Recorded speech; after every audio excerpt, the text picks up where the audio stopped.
Hey, what is up everyone, this is Kiran here. Welcome back to Tech and YouTube channel, talking about the official Pixel Plus UI, which is now available for the Mio Tool devices: Redmi Note 9s, Redmi Note 9 Pro, Redmi Note 9 Pro Max and Poco M2 Pro.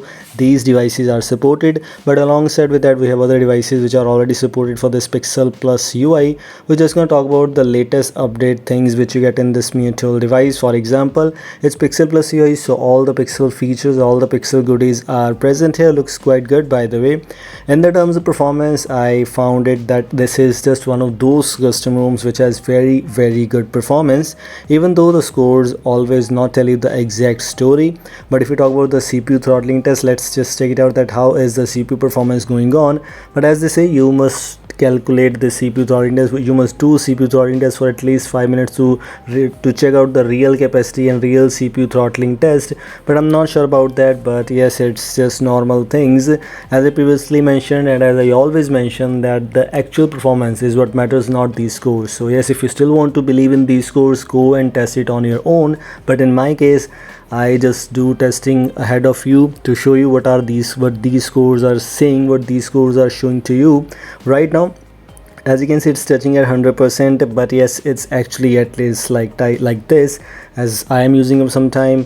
In the terms of performance, the ROM is actually quite smooth. So this is the first thing which I liked about this build a lot. Some things are good enough, some things are not good enough. So the things which are not good enough includes the gaming, which I will not share with you, that the gaming experience, honestly speaking, is not good at all. I'm not a gamer, but still I'm saying the gaming is not good. A lot of frame drops, a lot of lags while playing BGMI. So yes, it's not for the gamers. But yes, we have a lot of tweaks and modules available for you. So I haven't tried that module yet, but as if you go and try out, you might feel some good performance.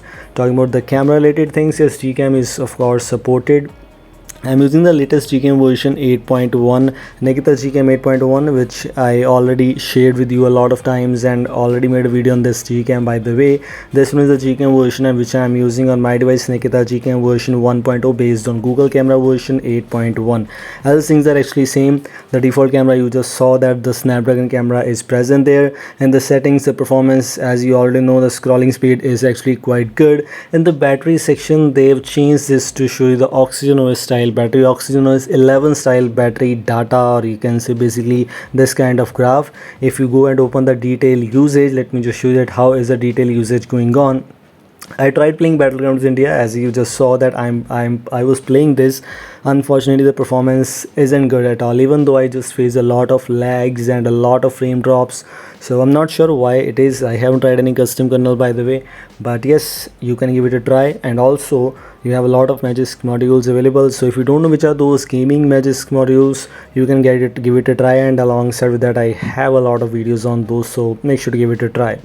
Talking about the Geekbench scores, 555 is the single core score and 1547 is the multi-core score which you get here, and you can't see the comparison.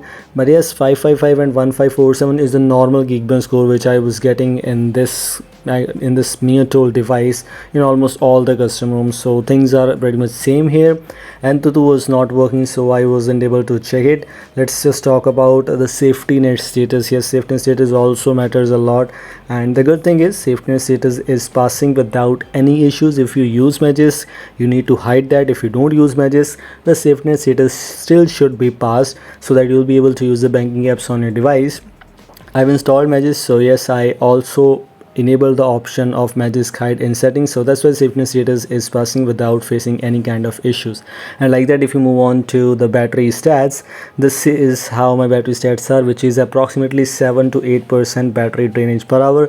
Because I was playing PUBG, I was playing BGMI, that's why these stats are showing like that. But normally, if in the light usage, you might get 5 to 6% of active drainage, which is just kind of normal, not good than enough, not bad than enough.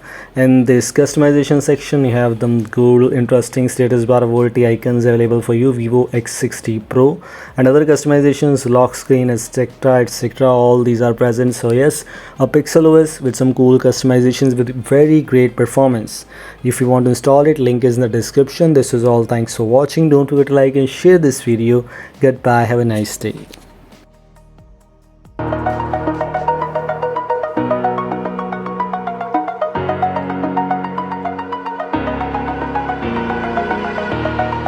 over the edge. Feel like I'm floating through the air.